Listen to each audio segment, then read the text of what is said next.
नमस्कार, स्वागत है आपका हमारे इस खास कार्यक्रम में। मैं हूं कुंदन श्रीवास्तव। आज हम एक आपको सुपर जवाब के बारे में बताने जा रहे हैं जो सुप्रीम कोर्ट में केंद्र सरकार ने दी है। यह जवाब इसलिए सुपर है क्योंकि जब आप भी इस जवाब को सुनेंगे तो आप भी कहेंगे वाकई यह जवाब सुपर से भी डुपर है। लेकिन चूंकि हम इसको सुपर कह रहे हैं, इसकी भी बड़ी वजह है। दरअसल 370 को लेकर सुप्रीम कोर्ट में सुनवाई चल रही है।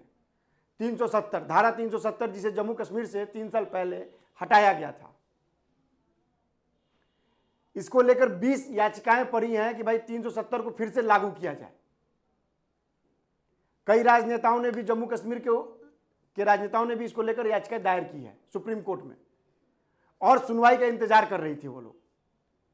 इसी बीच आज 370 को लेकर सुनवाई शुरू हो गई है और केंद्र सरकार ने जो जवाब दिया है वो वाकई लाजवाब था।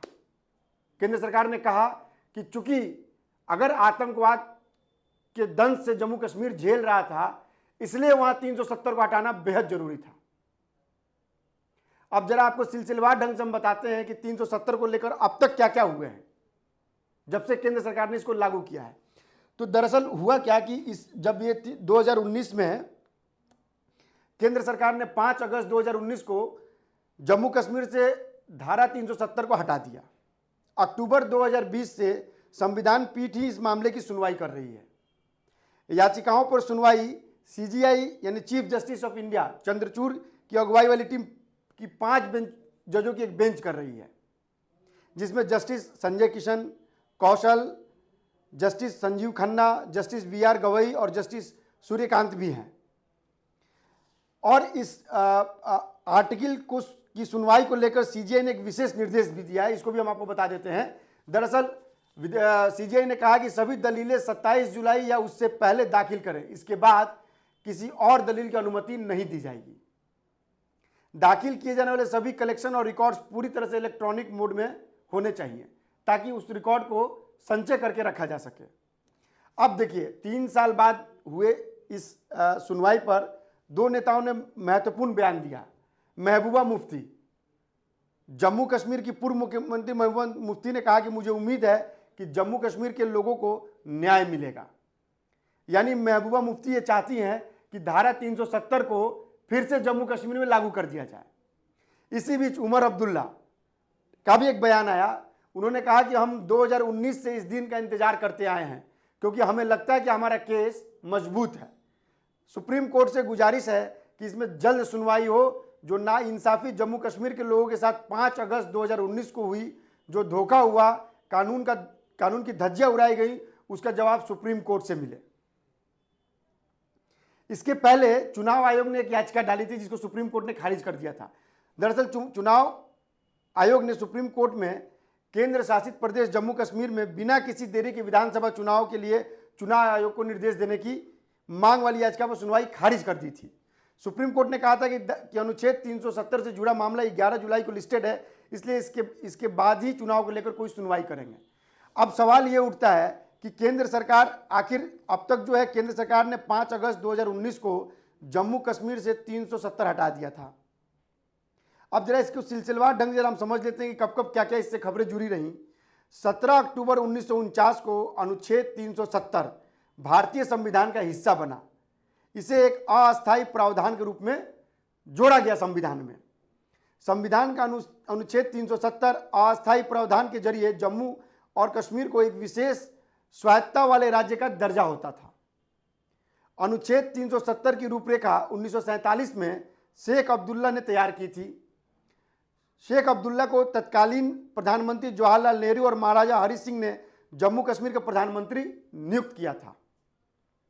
धारा 370 के तहत संसद को जम्मू कश्मीर के लिए रक्षा, विदेश और संचार के विषय में कानून बनाने का अधिकार था, लेकिन अन्य कानूनों को लागू करने के लिए केंद्र राज्य के अनुमोदन पर निर्भर था। अनुच्छेद 370 के कारण जम्मू कश्मीर पर संविधान का अनुच्छेद 356 लागू नहीं होता था। इसकी वजह से जम्मू कश्मीर का अपना अलग झंडा और प्रतीक चिन्ह भी था। भारत के दूसरे राज्य के लोग जम्मू कश्मीर में जमीन नहीं खरीद सकते थे। यहाँ के नागरिकों के पास दोहरी नागरिकता होती थी। एक नागरिकता जम्मू कश्मीर की और दूसरी नागरिकता भारत की होती थी। यानी भारत में एक जम्मू कश्मीर ही ऐसा राज्य था जहाँ के लोगों को 2 नागरिकता मिलती थी।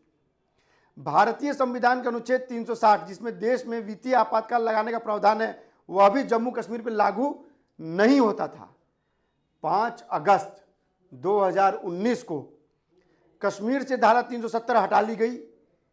केंद्र सरकार ने राष्ट्रपति की मंजूरी के साथ यह अधिसूचना जारी की और राज्यसभा में इससे जुड़ा संकल्प भी पेश कर दिया।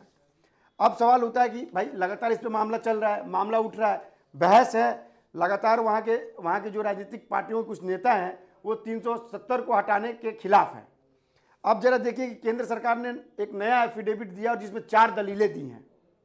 पहली दलील, केंद्र सरकार ने कहा कि आर्टिकल 370 हटाने के फैसले का बचाव करते हुए उसने कहा कि अपने एफिडेविट में कि 370 हटाने से टेरर नेटवर्क तबाह हो गया है, पत्थरबाजी और सड़कों पर हिंसा जैसी चीजें अतीत का हिस्सा बन चुकी है, जो कि एक बहुत बड़ी उपलब्धि है जम्मू कश्मीर के लिए।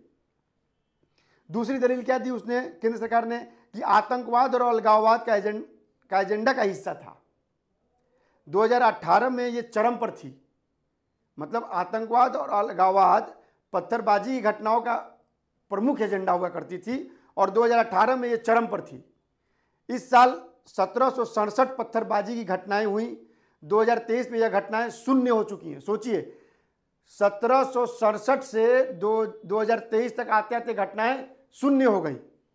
बंद और हड़ताल 2018 में 52 बार हुई और 2023 में एक भी बार नहीं हुई। टेरर इकोसिस्टम बिल्कुल खत्म हो गया, यह आतंकवादियों की भर्ती से जाहिर होता था। 2018 में 199 युवा आतंकवादी बने और 2023 में यह संख्या महज 12 रह गई। चौथी दलील क्या थी कि आज घाटी में स्कूल, कॉलेज, उद्योग समेत सभी जरूरी संस्थान सामान्य रूप से चल रहे हैं, औद्योगिक विकास हो रहा है और लोग अब सुकून से जी रहे हैं। इवन जो टूरिस्ट भी आ रहे हैं, टूरिज्म से भी जम्मू कश्मीर की जो कमाई है वो बढ़ गई है। जम्मू कश्मीर में लोग टेरर फ्री आ रहे हैं, कोई भी एक राज्य से दूसरे राज्य में जा रहा है, कोई उसको टेरर नहीं है, कोई डर नहीं है। तो यह है 370 के फायदे। हालांकि इसको लेकर अभी सुप्रीम कोर्ट में सुनवाई चल रही है, इसलिए इस पर कुछ भी मंतव्य देना अभी हमारे लिए उचित नहीं है। लेकिन इतना तो तय है कि जिस तरह से सुप्रीम कोर्ट में केंद्र सरकार ने जो जवाब दिया है वो वाकई में सुपर्ब था। आप हमारे वीडियो को लाइक कीजिए, सब्सक्राइब कीजिए और शेयर भी कीजिए। नमस्कार।